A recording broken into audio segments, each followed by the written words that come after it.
Welcome to Olympian Method, the show where we ask the deep questions in philosophy. We try to come up with answers as best we can, but then we question our own answers. That's what we need you for. Help us provide the answers. Please put your ideas in the comments below. We greatly appreciate your input. Indeed.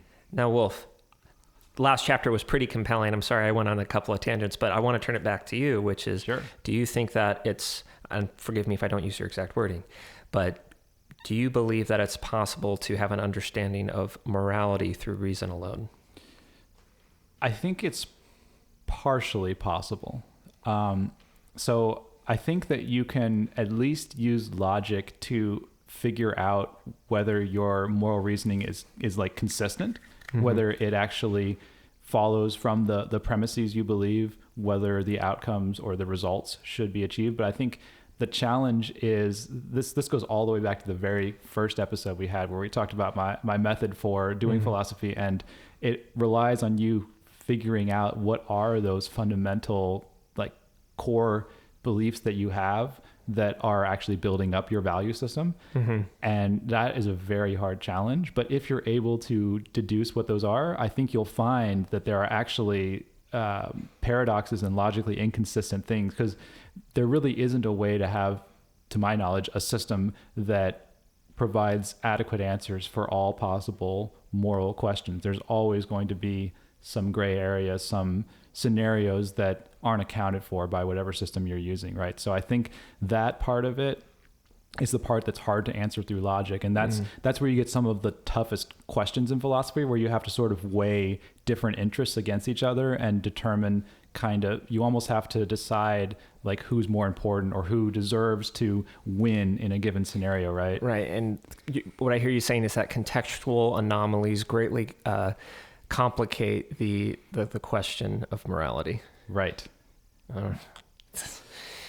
That's a good answer. I think, well, if you can see, it took me 5 minutes or 10 minutes to answer something that Wolf answered in less than 30 seconds. And it was much more well put together than me, but if you listen to the answer, there wasn't anything definitive in it, right? I was just, True. All I was really doing was unpacking like how hard it is to answer the question. Yeah.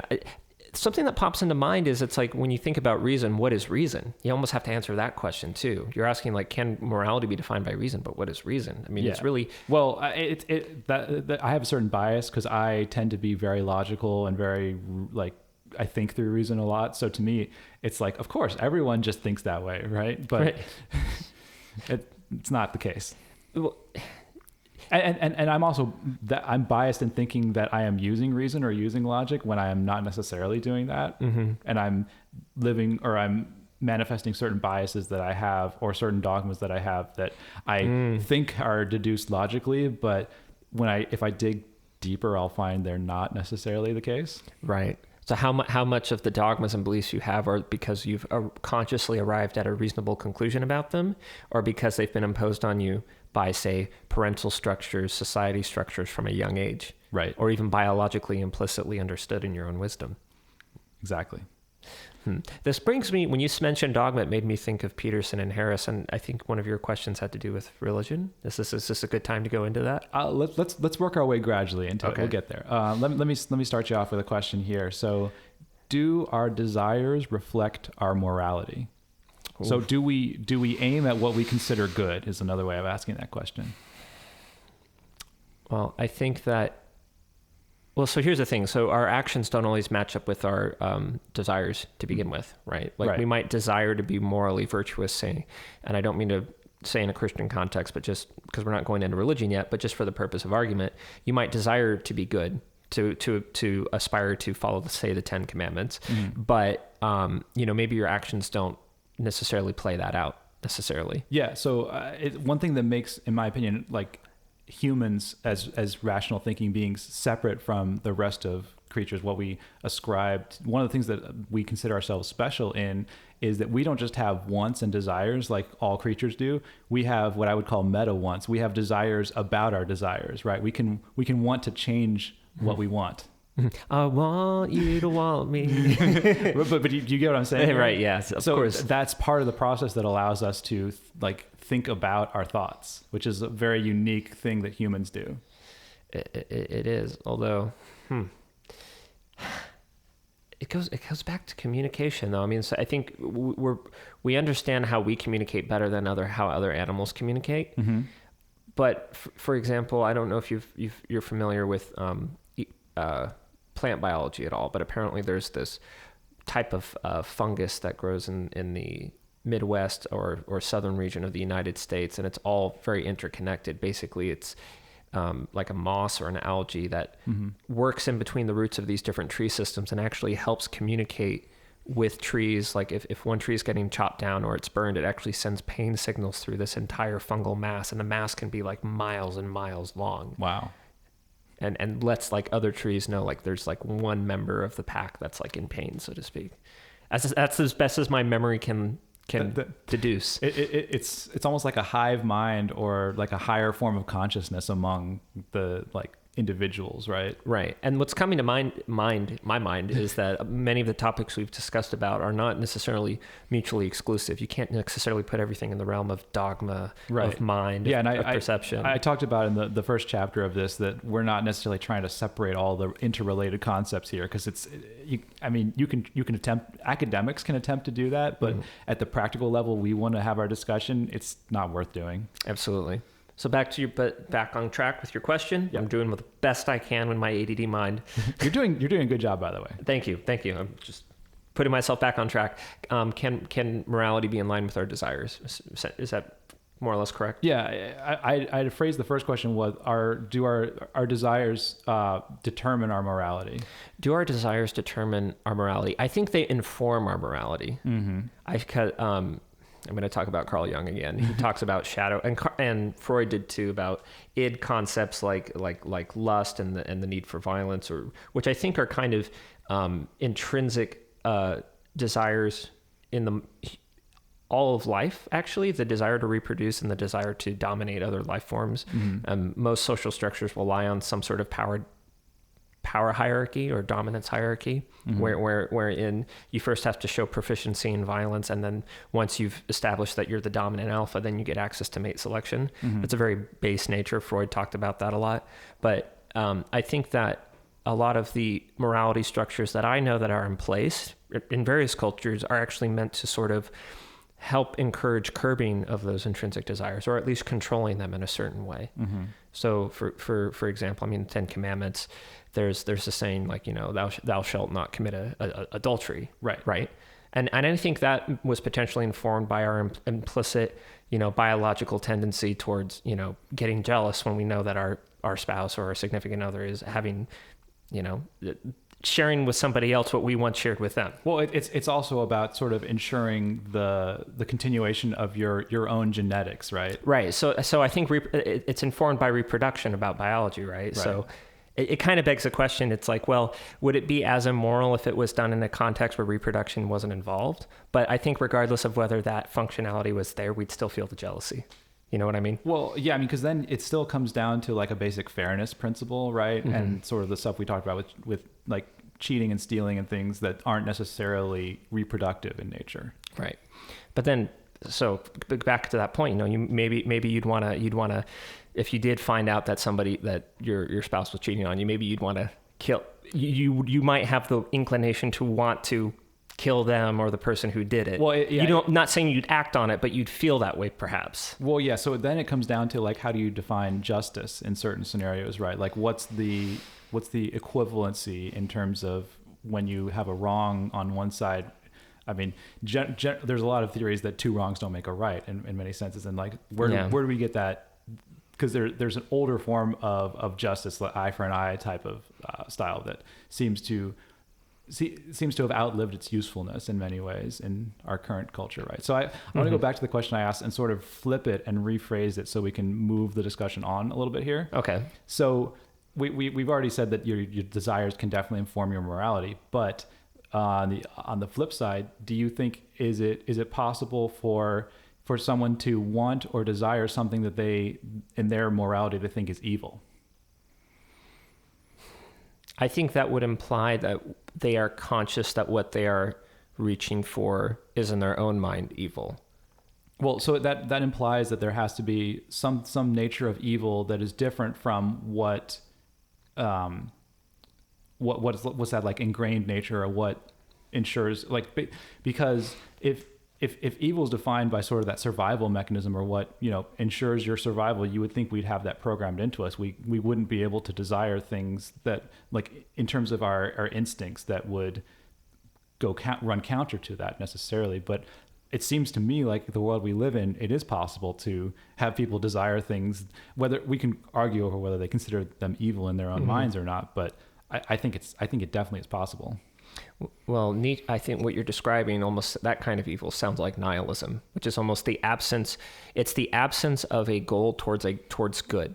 Yeah, and I think the thing that makes that so dangerous in my mind is once you start saying that there's essentially no intrinsic meaning or value to anything in life, once it's all meaningless, then essentially there's no, like, there's also no good that can come out of it. There's nothing you can, there's no reason to aim your life in any one particular way. It's like all activities or all actions are kind of equivalent at that point. The value judgment you give to everything is the same, which is that it's all meaningless. Right. And that leads to behaviors that are, let's just say, less than useful or less than desirable. Well, I think that's what allows the greatest evil to come about.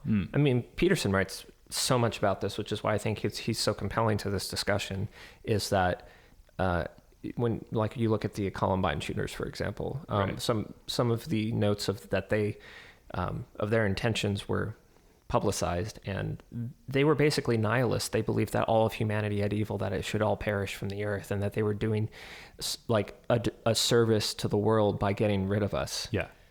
And I think that we can all agree that that is kind of the ultimate evil. It's the absence of an appreciation for being itself. Yeah, and so I think the concept I just introduced, to start putting a little bit of a religious flavor on this, it's generally been termed as like sin, right? It's when you desire something that you know in your heart to be wrong, that you're missing the mark, essentially, in some form, some fundamental way. And I think that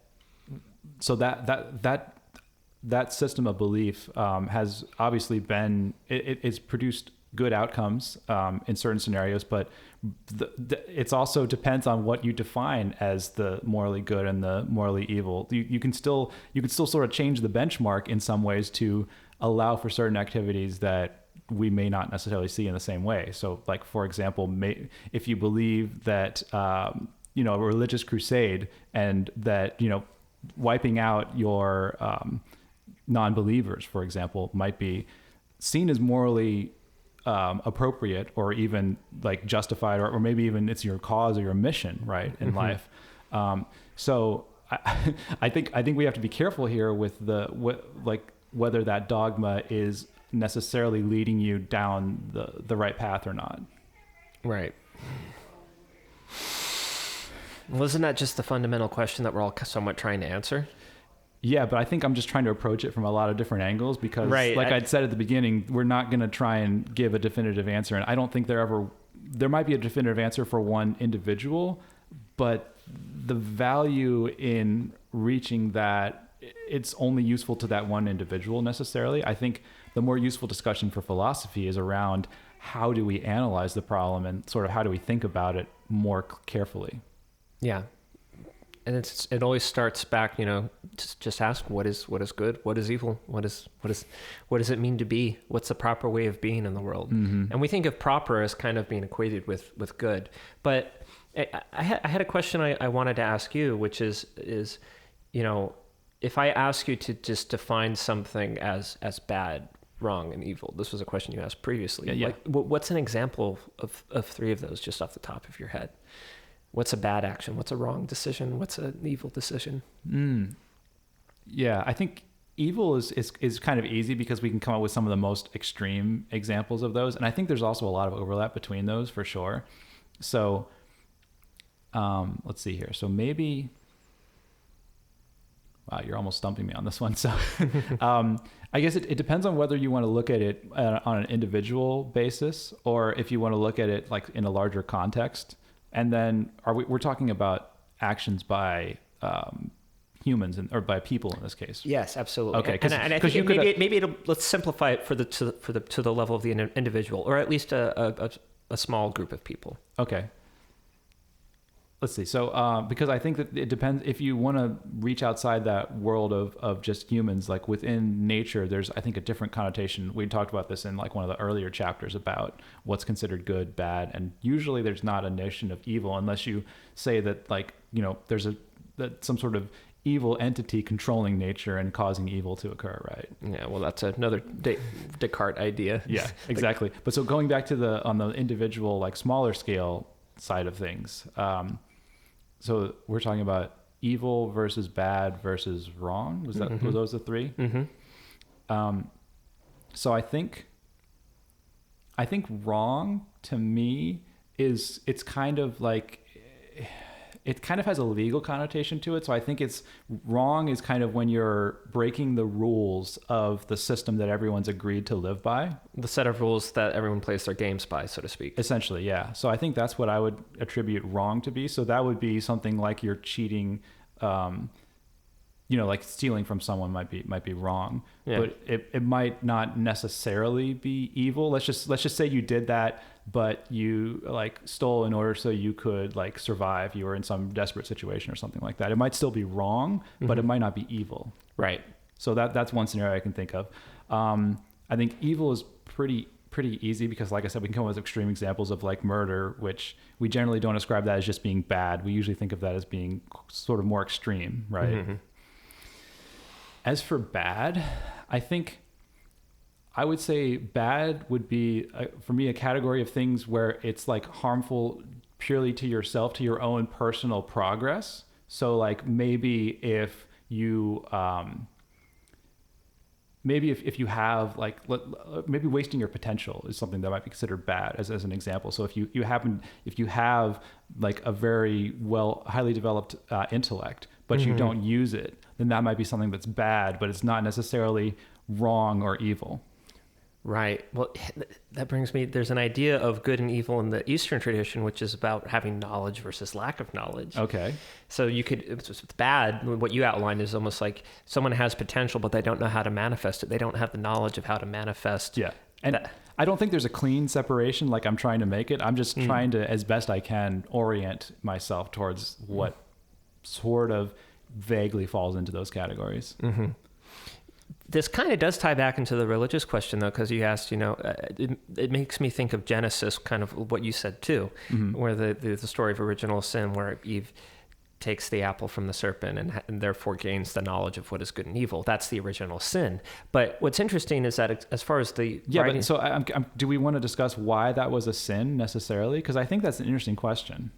It is, and I have a couple. I want to hear your ideas on it first, actually. So if you have some thoughts, I'd love to hear them. Yeah. So it sounds like there's actually one of the elements that made that a sin was the notion that it was one of the rules that God laid down, for sure, right? It was one of the, like, you must play by these rules.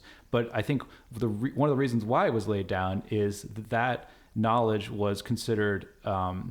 That was something that was in God's purview, and that if you ate of the tree, you were essentially making your intentions that you wanted to be elevated to the level of God, right? So it's like a form of envy in a way. But to have the level of God... It's also a form of betrayal, too, because of the rules that were played for you, right? Well, it's almost like the acceptance of responsibility without understanding the power of it. Mm-hmm. Or wanting the power without understanding the responsibility, rather. Right. So I guess there were these rules that were laid down where it's like you can live in this eternal paradise, but like in order for me to make that arrangement with you, there needs to be a certain... knowledge has to be apportioned in a certain way, right? I don't want to get too far down the metaphysical rabbit hole, but it's like God had already given the choice, but so for Adam and Eve to make that betrayal by even having the garden to begin with. Right. So actually, this brings me to an interesting question. I don't want to get like anti-religious to a too large a degree here, yeah. But do you think that life that we're describing is that in a sense a form of blissful ignorance, though? Well, I would call on Peterson again. He thinks that the Garden of Eden represents sort of the protective environment of the parental status. When you're born, it's like you almost see your parents as gods. Yeah. In a sense, maybe not explicitly, but implicitly you rely on them for everything. They do things for you that you can't possibly understand, right? So when you have the knowledge of your own mortality and your own vulnerability, and you understand how you can be hurt, you understand how you can hurt other people. And that's actually the nature of what is good versus evil. I think, remember how I said in a previous episode, evil might be considered pain, the ability to give pain to other people in a very simplistic way.